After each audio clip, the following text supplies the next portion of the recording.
Nah, kalau kata Dilan nih, kalau kata Dilan, cemburu itu mah cuma buat orang yang nggak percaya diri.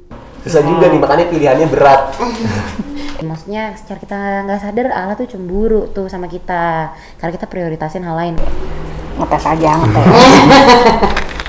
Nah,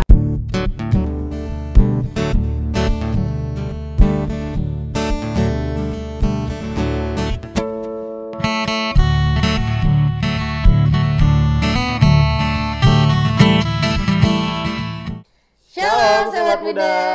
Perkenalkan, nama aku Baby dari Sektor 2. Nama aku Baim dari sektor Marundalen. Selamat datang di Gerda Talks. Gerakan Pemuda Talks. Oke, hai Im. Gimana nih Im kabarnya? Puji Tuhan nih Beb, baik. Udah lama kita nggak ketemu ya. Iya, udah lama banget Im nggak ketemu ya. Abisnya karena pandemi nih, apa-apa serba online ya kan. Ibadah juga kan online, jadi makanya kita jarang ketemu. Nah, untungnya ada program podcast ini nih Beb. Ya makanya kita jadi bisa ketemu kan. By the way ini kita podcast bakalan ada terus nggak ya? Kan lumayan nih sobat-sobat muda di rumah bisa ada wadah untuk mencurahkan isi hatinya.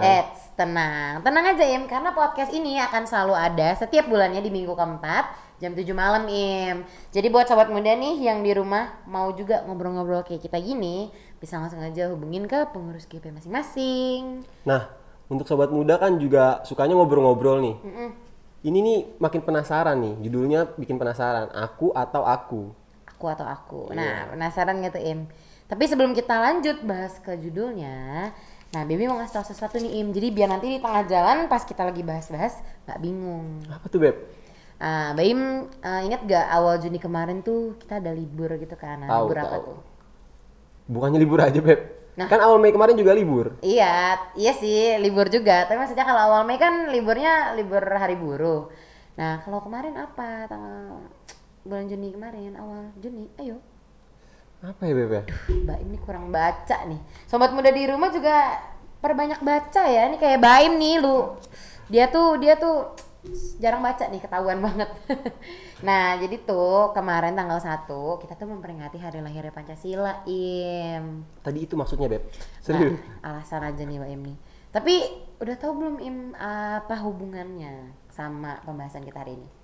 Belum sih, apa emang Beb?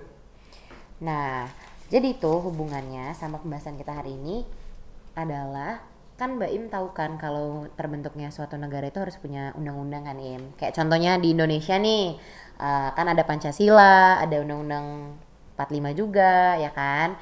Nah hubungannya sama pembicaraan kita hari ini itu karena sumber pembicaraan kita hari ini dari peristiwa pemberian ke-10 firman Allah kepada bangsa Israel gitu, Mulai nangkep Im. nih Beb. Kan bangsa Israel pindah ke tanah Mesir, makanya Allah ngasih ke-10 firman itu untuk supaya hidupnya bangsa Israel tuh teratur kan. Betul banget Im. Nah karena pas zaman itu model pemerintahannya itu teokrasi atau Tuhan yang memegang kekuasaan tertinggi. Nah kalau kayak kita sekarang di Indonesia kan yang memegang kekuasaan tertinggi kan presiden. Jadi kurang lebih mirip-mirip lah ya. Nah makanya dikasih ke 10 firman tuh. Tapi sebenarnya sih nggak cuma buat bangsa Israel aja Im. Tapi si ke 10 firman ini juga berlaku di hidup kita sampai saat ini gitu. Tapi Beb itu kan udah beribu-ribu tahun yang lalu ya Beb ya. Apa bakal masih relevan hukum-hukumnya? UUD 45 aja udah 4 kali perbaruan Beb, apalagi ini yang udah beribu-ribu tahun yang lalu. Ya pasti beda dong Im. Kalau misalkan ini kan perintah langsung nih dari Allah. Nah Allah itu kan konsisten, makanya ke 10 firman itu juga pasti konsisten. Sampai sekarang pun masih berlaku di kehidupan kita. Nah coba deh kita bahas nih ya, yang sesuai sama judul kita hari ini. Itu adanya di hukum yang pertama Im. Coba Beb coba baca ya Beb ya. Iya bacanya di yang jelas ya Im. Karena kita Tenang. jangan baca dalam hati, karena kita nggak bisa baca isi hati Pak Im. Tenang baby. Oke, untuk sobat-sobat muda di rumah juga bisa ikutan baca dari Keluaran 20 ayat 1 sampai ke 3. Yang bunyinya begini. Lalu Allah mengucapkan segala firman ini, Akulah Tuhan Allahmu yang membawa engkau keluar dari tanah Mesir dari tempat perbudakan. Jangan ada padamu Allah lain di hadapanku. Nah kan udah dibaca nih ayatnya. Kira-kira udah dapat belum sih Im cluenya? Kenapa judulnya tuh aku atau aku? Coba Bem coba jawab ya Beb ya. Kan di ayat yang ketiga tuh ditekankan tuh, jangan ada padamu Allah lain di hadapanku. Nah cakep, betul banget, itu ada di ayat yang ketiga.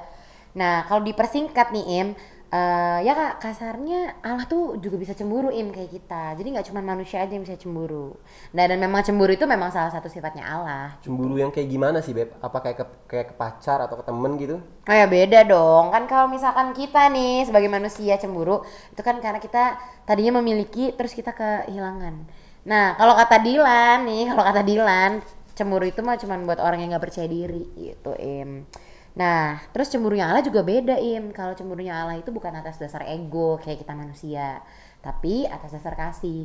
Karena Allah tuh gak mau kita menyembah Allah yang lain, jadi cuma fokus aja sama Dia gitu. Jadi ya Allah tuh maunya membangun relasi yang intim gitu sama kita. Cukup relate sih Beb, kan kita juga manusia nggak mau kan diselingkuhin, diduain, apalagi Allah ya kan. Nah kayak gitu, bener banget Tapi nih ngomong-ngomong soal cemburu, Mbak Im tuh pernah gak sih punya pengalaman pribadi yang Mbak Im pikir-pikir tuh kalau Mbak Im ngelakuin itu bikin Allah cemburu gitu? Ada gak sih Mungkin ini kali ya Beb ya, kan aku kan hari Minggu masih kerja nih Beb ya.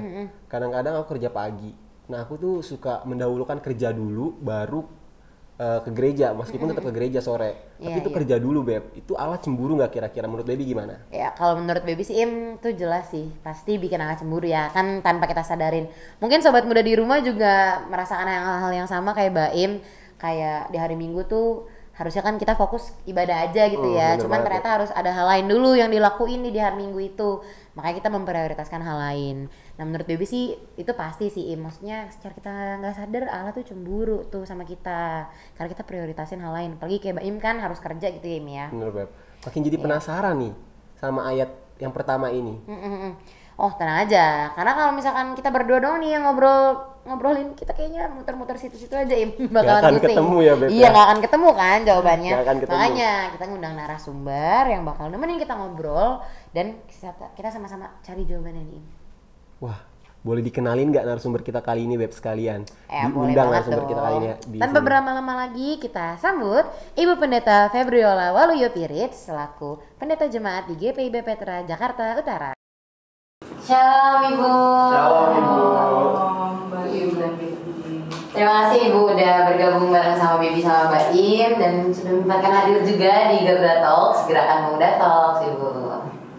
Iya, jadi hari ini nih Bu, Baby sama Mbak Im udah tadi ngobrol-ngobrol sedikit tentang ke-10 firman nih yang diberikan Tuhan Allah pada bangsa Israel ya Bu.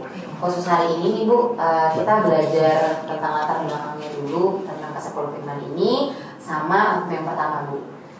Bisa nggak Bu dijelasin sedikit mungkin ya, gimana sih latar belakang dan hukum yang pertama ini? Ya. Jadi buat Mbak Im dan juga Baby, ke-10 perintah Allah ini diberikan kepada seluruh bangsa Israel melalui perantaraan Nabi Musa. Ya.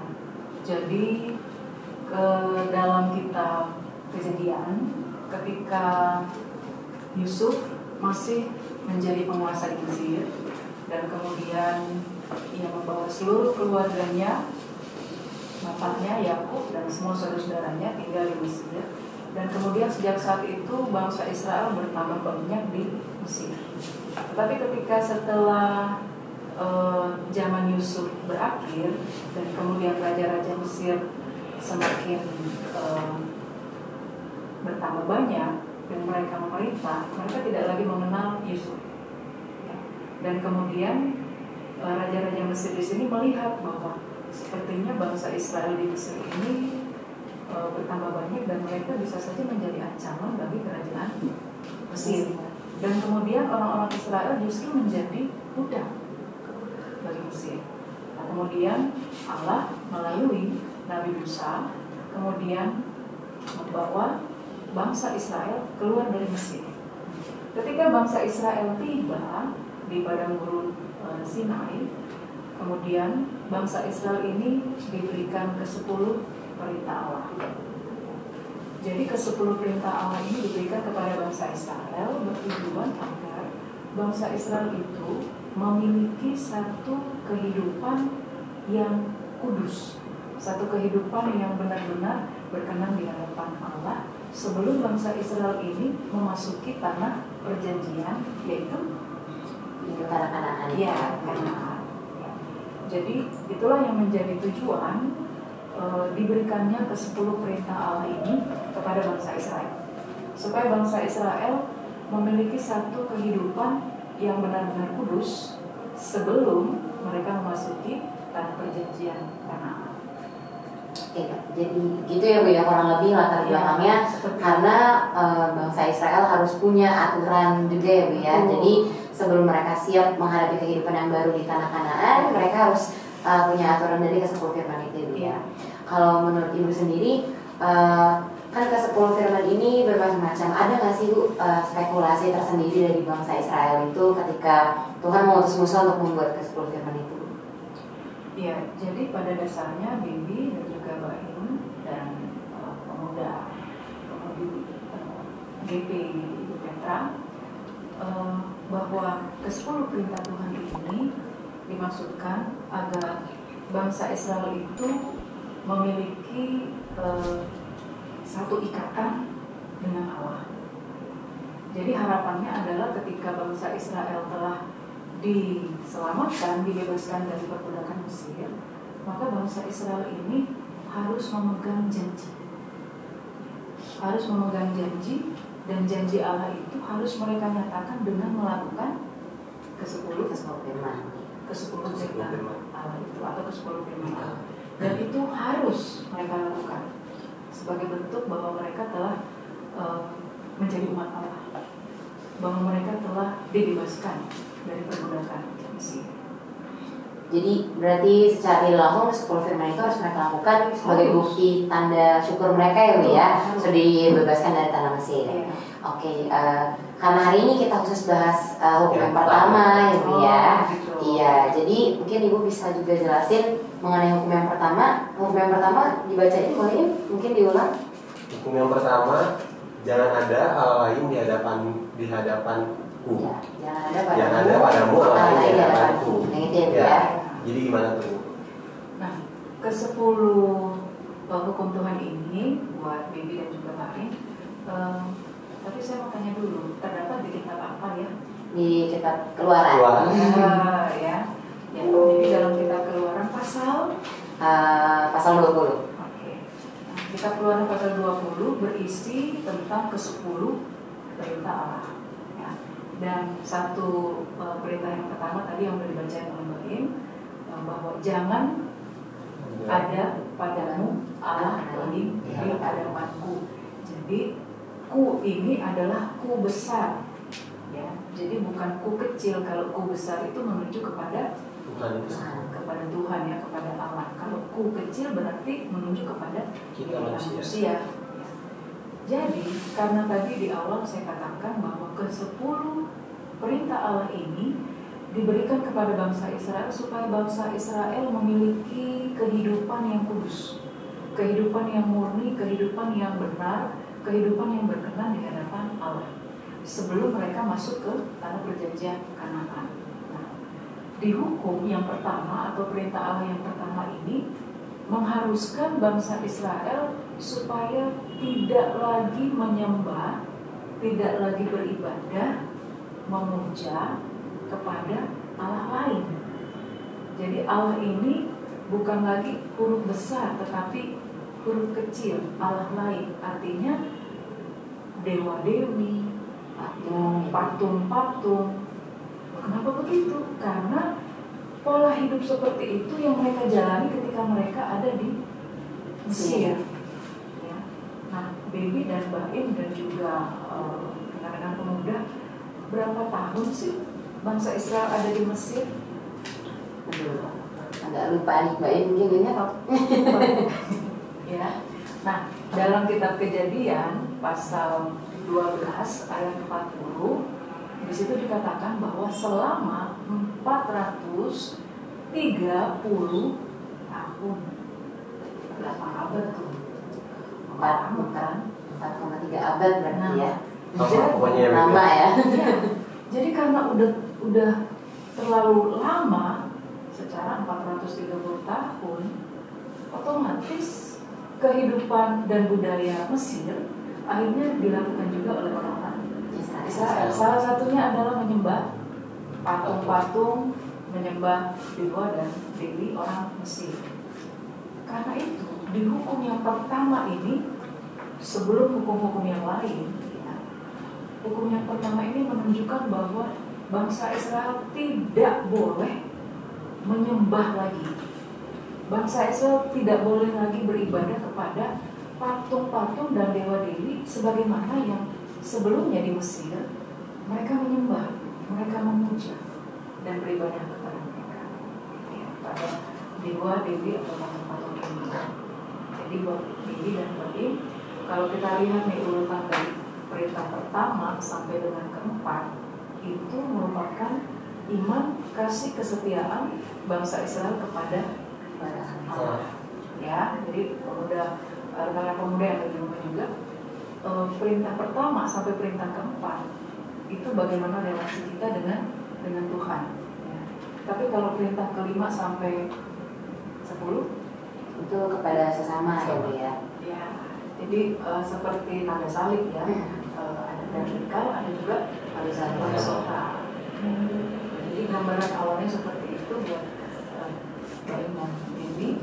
Kenapa perintah yang pertama ini menekankan bahwa jangan ada padamu Allah lain di hadapanku, supaya bangsa Israel tidak lagi menyembah, tidak lagi beribadah, bahkan menggantungkan hidup mereka kepada Allah lain.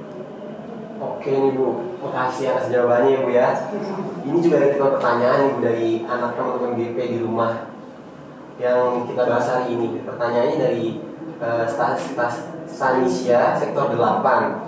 Pertanyaannya, zaman sekarang ini kan banyak nih Bu yang nyaranin tentang self love. Apalagi kesehatan mental lagi gencar juga dibahas. Apakah self love itu termasuk hal yang mendoakan Tuhan Bu? Gimana nih Bu menurut Ibu jawabannya? Iya, kalau sekarang gini, kalau segala sesuatu kita lakukan secara berlebihan mungkin nggak baik juga ya. Makan berlebihan nggak baik, minum berlebihan juga tidak baik. Maka ya, jadi ketika kita kalau self love itu apa? Maksudnya itu Mencintai diri sendiri. Iya, gitu. iya, maksudnya kan supaya jelasnya siapa tahu ada yang nggak ngerti gitu ya pengertiannya ya. Nah kalau kita lebih terlalu mencintai diri sendiri, berarti kita nggak akan peduli dengan orang sekitar dong.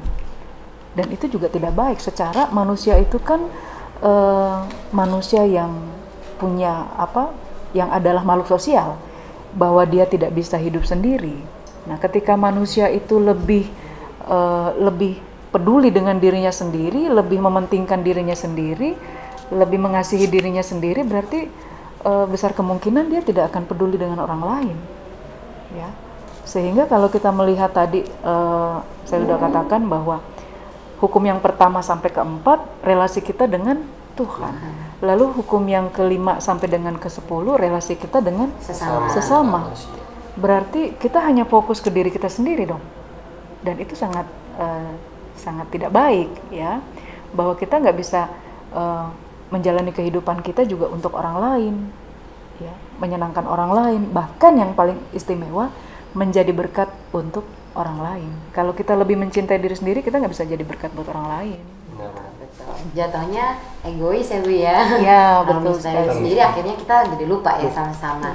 Ya. Terus ngomong-ngomong soal hukum yang pertama ini Bu, berarti kan itu membuktikan bahwa salah satu sifat Allah itu adalah pencemburu ya Bu ya. Ya, karena kan jadi nggak cuma manusia aja ya Bu ya yang bisa cemburu, tapi kan Allah juga. Tadi aku sama Baim sedikit sharing, aku tanya sama Baim, Baim pernah nggak sih merasa melakukan sesuatu yang bikin Tuhan tuh nggak jadi prioritas gitu. Nah tadi Baim cerita kalau hari Minggu itu dia tetap harus masuk kerja, jadi dia lebih mementingkan pergi kerja dulu nih Bu, baru nanti dia ibadah di sorenya. Jadi berarti kurang lebih itu tindakan yang dia lakukan adalah dia lebih memprioritaskan hal lain dong Bu dibandingkan Tuhan gitu kan. Karena kan yang seperti kita tahu hari Minggu itu harinya Tuhan gitu kan. Jadi kita harus mengutamakan ibadah dulu harusnya. Jadi kalau menurut Ibu gimana Bu soal pengalaman Baim?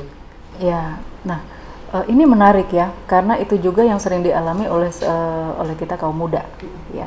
Pada saat kita diberikan tanggung jawab dalam setiap pekerjaan atau dalam aktivitas kita sehari-hari. Nah, jangan pernah lupa, Baby dan juga Baim, bahwa manusia juga selain diciptakan sempurna fisiknya gitu ya, manusia juga diberikan akal ya. Dan melalui hikmat Tuhan, maka kita dimampukan untuk bisa mengatur waktu yang ada. Jangan sampai waktu itulah yang akhirnya mengatur kita. Terbalik ya. Jadi kita yang harus mengatur waktu. Nah, misalnya di hari Minggu kita harus kerja. Memang berangkat kerja jam berapa sih, Im? Kan harus, maksud aku gini nih Bu, kan pagi ya harus kita udah ibadah dulu, baru kita kerja. Nah tapi itu aku lebih milih karena emang kerjanya pagi, jadi aku kerja dulu baru ibadah sorenya Bu. Jadi kerjanya pagi, jam 8 gitu. Begitu ya. Jadi artinya yang dimaksudkan di perintah yang kelima ini, ingat dan kuduskanlah hari Sabat ya. Bahwa di hari itu kita harus tetap mengkhususkan gitu ya. Kita harus mengkhususkan hari itu untuk kita beribadah kepada Tuhan. Iya, berarti tadi hukum tadi kan hukum yang keempat berarti itu dia memprioritaskan pekerjaan Ibu dibandingkan Tuhan gitu kan. Jadi kasarnya di hari itu Baim menomorduakan Tuhan nih karena dia mengutamakan pekerjaan dia dulu gitu. Ya, jadi tapi berarti ada masuk ya Bu ya ke hukum yang kelima juga ya Bu ya. Iya. Berarti nanti di dulu, episode selanjutnya hukum yang keempat nih. itu hukum yang keempat ingat dan kuduskanlah hari Sabat kali ya. Ya, salah tadi ya. Kalau yang kelima itu hormatilah Ayahmu dan ibumu. Ayah dan ibumu. Oke deh. Ngetes aja, ngetes. Nah, jadi kalau memang kita sudah bisa membedakan itu, Mbak Baby dan juga Mbak Im, bahwa ketika kita lebih memprioritaskan apa yang ada di sekeliling kita, ya Tuhan mau mengingatkan kita bahwa utamakan Tuhan dulu, gitu. Jadi Bu, bagaimana nih maksudnya? Aku kan itu kan kerja juga kewajiban juga ya. Tapi Tuhan juga harusnya nomor satu kan. Jadi aku menurut Ibu lebih baik aku nggak usah kerja di hari Minggu. Tapi kan itu udah hak kewajiban dari kantor. Nggak usah kerja di hari Minggu. Aku harus ke gereja gitu. Waktunya ke gereja aja gitu. Atau gimana nih Bu? Karena kan itu juga kewajiban kan dari kantor. Susah juga nih, makanya pilihannya berat. Berarti termasuk pilihan yang berat ya? Iya, tapi ya emang harusnya milih Tuhan dulu sih. Cuma kan ini kerjaan juga dibutuhkan kan. Oke, kembali lagi ke tadi ya. Intinya adalah ketika Baim memulai hari tidak langsung fokus ke pekerjaan, itu ya. Jadi ketika kamu mau memulai harimu dengan berbagai tugas dan tanggung jawab yang sedang menunggu dan menanti, segalanya tuh harus diawali dengan berjumpa terlebih dahulu dengan Tuhan. Ya, masalah nanti kamu mau ibadah siang hari kah atau sore hari kah, itu nanti kan bisa diatur. Ya, artinya yang ditekankan di sini adalah bagaimana fokus kita kepada Tuhan, gitu. Tapi kalau seandainya kita bangun pagi, aduh kerjaan gue banyak ini, itu bukan lagi fokus kepada Tuhan kayaknya ya. Benar. Ya, jadi satu hari itu akan kamu lalui tanpa melibatkan Tuhan kalau sudah seperti itu. Nah, yang dimaksud di perintah yang pertama ini adalah bahwa ketika kita mengawali hari, menjalani hari, dan mengakhiri berbagai kegiatan di satu hari itu harus bersama dengan Tuhan. Jadi jangan ada padamu Allah lain. Itu juga diartikan bahwa kita nggak boleh berharap, kita nggak boleh bergantung dengan apapun yang ada di dalam dunia ini, termasuk harta benda, termasuk pekerjaan, karena semuanya itu kan Tuhan yang berikan. Jadi Tuhan mau bahwa apa yang ada padamu itu jangan sampai membuatmu bergantung kepadanya. Itu yang Tuhan tidak mau. Sehingga kalau kita bergantung dengan apa yang ada di sekeliling kita, bukan lagi Tuhan. Sehingga cocok dikatakan, jangan ada padamu Allah lain di hadapanku. Ya, jadi Allah lain itu bisa berupa HP. Kita seperti fokus sekali dengan HP itu. Pekerjaan juga bisa, uang, harta benda, dan pacar, ya. Kita bisa menomor sekiankan Tuhan. segala sesuatu yang ada di sekeliling kita atau apa yang ada di dalam dunia itu sepertinya yang menjadi tumpuan hidup kita, harapan kita, tempat kita bergantung. Nah, yang dimaksud dalam perintah yang pertama tuh seperti itu. Jangan ada padamu Allah lain di hadapanku. Jadi jangan sampai kita menggantikan Allah dengan pekerjaan, dengan uang, dengan pacar, dengan HP, bahkan juga idola kita. Ya mungkin bisa juga artis-artis Korea K-pop, ya, Korea. Ini kayak ya. baby demen Korea. Nah, aku nggak suka Korea Oh, nggak justru. suka. Itu rambutnya udah kayak artis-artis K-pop, Beb. Beda dong. Ya, ini bule berarti Bule. kayak agak-agak ke bule gitu ya. Nah, jadi seperti itu Mbak In ya, bahwa jangan kita menjadikan apa yang ada di dalam dunia ini sebagai harapan hidup kita. Ya. Sehingga kita akan terus bergantung kepadanya, bukan lagi berharap kepada Tuhan dan bergantung kepada Tuhan. Jadi ketika pekerjaanmu, oh ternyata pas di hari Minggu. Nah, begitu kamu awali hari, fokus dulu kepada Tuhan. Terima kasih Tuhan, hari ini Tuhan sudah memberikan saya nafas hidup, kekuatan, kesehatan, kemampuan. Dan Tuhan beri saya hikmat agar saya mau sungguh-sungguh berkomitmen ketika saya sudah mengawali hari bersama dengan Tuhan, mengerjakan pekerjaan juga bersama dengan Tuhan, maka ingatkan saya juga untuk beribadah kepadamu. Begitu. Nah, jadi gitu, Beb. Jadi aku nih tetap mengawali hari dengan sama Tuhan, berdoa Iya. dulu, Beb. Berarti nggak masih apa-apa dong, masih boleh dong ya. Ya karena kan Ya. pekerjaan kan Bayim Juga wajib ya. perlu kan. melakukan itu. Tapi bukan berarti teman-teman menanggapinya Boleh secara- dong, gitu boleh ya. boleh dong kerja dulu atau main dulu baru gereja, nggak gitu ya teman-teman. Tapi teman-teman jadi selalu ingat kalau setiap pagi ketika kita bangun tidur yang harus kita ingat itu Tuhan, karena kan Tuhan yang memberikan kita nafas kehidupan di pagi hari itu sehingga teman-teman masih bisa bangun, masih bisa sehat, masih bisa ketemu orang tua, masih bisa ketemu teman, atau mungkin kalau ada kegiatan yang mau dilakukan hari itu teman-teman masih bisa ya dengan baik melakukan kegiatan itu, gitu ya Bu ya. Ya.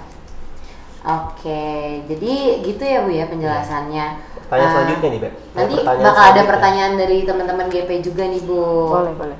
Oke, jadi gitu ya Bu ya penjelasannya kurang lebih tentang latar belakang ke-10 firman dan Ibu juga udah jelasin sedikit banyaknya tentang hukum yang pertama. Iya. Nah, ini juga ada titipan nih Bu, pertanyaan dari teman-teman GP di rumah Ya. terkait bahasan kita hari ini.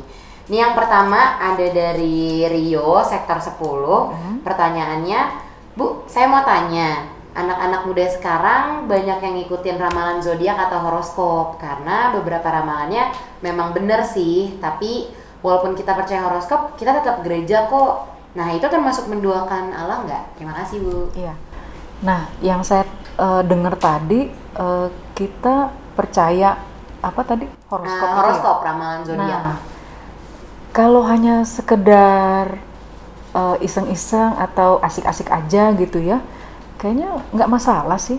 Tapi kalau kita lebih percaya dengan apa yang tertulis dalam ramalan itu ya, mungkin biasanya sih ada di majalah ya, atau di internet begitu ya, sampai akhirnya setiap hari, setiap waktu yang kita cari ya, ini hari ini ramalan bintang saya ngomongnya apa ya. Nah, itu yang salah, itu yang nggak boleh terjadi. Seperti yang tadi saya udah jelasin juga buat Bain, awali hari, jalani hari, dan mengakhiri semua hal yang sudah kita kerjakan dalam satu hari itu tetap bersama dengan Tuhan. Ya. Yes. Karena kehidupan kita ini ada dalam rancangan Tuhan, bukan ada dalam rancangan ramalan kali ya, Baby ya. Betul. Namanya juga ramalan ya, bisa iya, bisa bisa tidak. Bisa jadi, bisa juga Nggak jadi. ya. Tapi kan yang pasti-pasti aja, apa yang ada di dalam Alkitab itu nggak mungkin nggak bisa jadi, Pasti terjadi. pasti terjadi ya. Maka itu kita sebagai anak-anak muda Kristen, jadikanlah firman Tuhan sebagai landasan dalam kehidupan kita sehari-hari. Tapi kalau hanya sekedar buat iseng-iseng doang, asik-asik aja, ya ramalan bintang saya hari ini apa sih? Leo, Cancer dan sebagainya. Oh, sekalinya itu ya nggak apa-apa lah. Tetapi saya tetap percaya Tuhan. Begitu penjelasannya. Betul. Berarti dikatakan salah juga enggak, dianggap benar juga enggak. Yang penting adalah bagaimana iman percaya kita kepada Tuhan ya Bu ya. Dan Itu siapa harus nomor tepat. satunya, Bu, ya? Betul banget. Nah, Jadi Bu, gimana Baim? terima kasih ya Bu ya. Tadi aku juga udah sempet ngobrol nih sama Baby tentang cinta, kecemburuan Allah Bu. Sama atau beda Bu? Kayak rasa cemburu manusia tuh cinta sama pacar gitu, cemburu sama pacar. Iya Bu. Oke. Yang pertama-tama harus kita pahami bersama bahwa Allah itu adalah kasih. Ya. Jadi kasih yang dimiliki oleh Allah berbeda dengan kasih yang kita miliki sebagai manusia. Ya. Manusia itu ketika ia menyatakan bahwa aku mengasihimu, seringkali ada nafsu di situ, ada hasrat di situ. Ya. Nah, ketika sesuatu mungkin tidak berjalan sesuai dengan keinginan kita, maka kasih kita kepada orang lain berubah. Iya. Tidak lagi sama. Ya. Tetapi kasih Allah kepada manusia tidak pernah berubah tuh, Beb. Ya, Baim ya.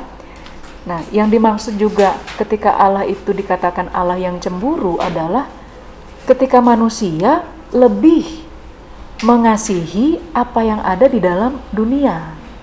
Salah. Ketika manusia lebih memprioritaskan dan mengutamakan apa yang ada di dalam dunia. Nah, prioritas tadi kan kita udah belajar tuh. Ya. Ketika manusia lebih mengutamakan pekerjaan di atas segala-galanya. Ketika manusia lebih mengutamakan uang, ya. Ketika manusia lebih mengutamakan dirinya sendiri, apa tuh yang tadi pertanyaan tadi ya? Self love ya. Iya, tentang self love. Dia lebih mengasihi dirinya sendiri, bagaimana dia bisa mengasihi Tuhan dan sesama, gitu ya. Jadi kecemburuan yang Allah nyatakan kepada bangsa Israel didasarkan atas kasih, didasarkan atas kecintaannya kepada umatnya, agar umatnya ini memiliki kehidupan yang kudus, kehidupan yang murni, kehidupan yang berkenan di hadapan Allah. Oke, jadi beda ya Bu ya, cemburunya Allah sama cemburunya manusia. Tapi persamaannya Baim, maaf saya potong, persamaannya adalah baik kita manusia saat kita merasakan bahwa kekasih kita ya atau pasangan kita dia mengkhianati kita ya, atau mungkin punya hubungan lain dengan orang lain di belakang kita, aduh kita rasanya marah, kita rasanya cemburu sekali. Begitu juga dengan Tuhan ya. Jadi seperti itu ya. Tapi tetap prioritas kita harus ke Tuhan ya Bu ya. Harus ya, tetap. Jadi intinya cemburunya memiliki persamaan antara Allah sama manusia adalah karena pasti di balik rasa cemburu itu pasti ada rasa marah dong. Karena kan siapa sih yang mau diduakan gitu kan? Betul. Iya, dikhianati atau diduakan. Tuhan aja nggak mau, apalagi kita gitu kan. Oke Bu, terima kasih ya Bu atas jawabannya. Ini ada pertanyaan terakhir nih Bu dari rekan GP kita, Gabriela Usmani, sektor 6. Nah, pertanyaannya, kalau kita belajar tentang agama lain, Tuhan tuh cemburu nggak sih? Bukannya belajar ya Bu, tapi kayak kita mengetahui agama lain sedikit besar, kan kita suka sharing nih Bu sama teman kita, ya kan, suka ngobrol, kita tahu sedikit tentang agama lain, itu Tuhan tuh cemburu nggak Bu? Iya. Jadi kalau dikatakan cemburu, terdapat juga di dalam Alkitab, ya. Saya akan bacakan ya. Kebetulan tadi sih sempat baca-baca ya, Baim ya. Kitab Keluaran pasal 34, ayatnya yang ke-14 dan ayat 15. Saya bacakan ya. Sebab janganlah engkau sujud menyembah kepada Allah lain, karena Tuhan yang namanya cemburuan adalah Allah yang cemburu.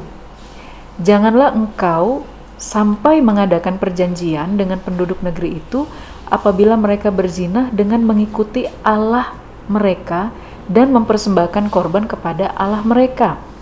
Maka mereka akan mengundang engkau dan engkau akan ikut makan korban sembelihan mereka. Nah, Baim dan juga rekan-rekan pemuda dari bacaan ini tadi sudah menunjukkan bahwa Allah begitu mengasihi umatnya Israel. Ya. Sehingga segala sesuatu yang dilakukan oleh bangsa Israel itu harus benar-benar menunjukkan bahwa mereka tetap menjadi umat yang setia kepada Allah. Bahwa mereka harus benar-benar dan tetap menyembah, beribadah, dan memuja kepada Allah yang sudah menyelamatkan mereka, yang sudah membebaskan mereka keluar dari Mesir. Tanah Mesir, iya. Ya. Jadi bangsa Israel ini dipersiapkan oleh Allah supaya mereka benar-benar menjadi bangsa yang kudus sebelum mereka masuk ke negeri yang dijanjikan oleh Allah, yaitu tanah Kanaan. Ya. Jadi kalau dibilang apakah Allah itu Allah yang cemburu, firman Tuhan mengatakan demikian. Ya. Tetapi sekali lagi bahwa kalau dikatakan Allah yang cemburu itu sama nggak dengan kita dengan orang lain ketika kita merasa cemburu. Ya, mungkin disakiti atau dihianati atau diperlakukan dengan tidak adil dan sebagainya. Allah mengasihi kita. Jadi dasar dari kecemburuan Allah kepada kita umat manusia karena kasih. Nah, kasih yang dimiliki oleh Allah berbeda dengan kasih yang dimiliki oleh kita manusia. Kalau kasih yang dimiliki manusia itu seringkali bercampur dengan nafsu, dengan emosi, dengan hasrat, dengan ego dan sebagainya. Bahkan juga, nah, ada lagi nih Mbak Im, ketika kita melihat orang lain kok kayaknya dia punya segala-gala, saya nggak suka, saya iri, saya cemburu, ya, itu juga sesuatu yang salah, ya. Nah, sehingga yang dimaksudkan dengan Allah yang cemburu adalah Allah yang begitu mengasihi manusia, sehingga manusia tidak boleh memiliki Allah lain di dalam kehidupannya, ya. Jadi kalau kita manusia aja ngerasa cemburu itu kayaknya nggak enak banget, maka jangan kita menduakan, ya. Jangan kita menduakan orang lain, ya, terutama buat kita yang punya pasangan gitu ya. Pasti kita rasa marah, pasti kita nggak suka. Demikian juga Allah, begitu Mbak Im. Oke, terima kasih ya untuk jawabannya Bu ya. Sama-sama. Terima kasih juga untuk teman-teman pemuda yang udah bertanya di Gerakan Pemuda ini di podcast kali ini. Yes, betul. Nah, buat teman-teman yang pertanyaannya belum dijawab, tenang aja. Karena bulan depan kita masih ada Q&A juga, tapi dengan tema yang berbeda juga tentunya. Nah, pertanyaan teman-teman bisa langsung aja dikirim ke pengurus sektor masing-masing ya. Nah, udah nggak kerasa Beb, kita udah terlalu panjang nih untuk ngobrol sama Ibu. Terima kasih ya Bu ya. Iya betul. Iya, makasih juga Ibu Febri udah Sama-sama, memberikan obrolan Baby. kita sekaligus menjelaskan beberapa kebingungan dari kita berdua. Kita udah nggak bingung lagi. Kita jadi nggak bingung lagi ya, udah tahu jawabannya. Iya, terima kasih juga buat setiap pendengar podcast Gerda Talks. Jangan lupa kita akan ada lagi di minggu keempat bulan depan di jam yang sama dan bisa diakses melalui YouTube GPGPIB Petra atau aplikasi Spotify. Oke, Gerda Talks. Gerakan Pemuda Talks. See you, Tuhan Yesus memberkati. Tuhan Yesus memberkati. Oke, Kak. Kok nggak semangat guys?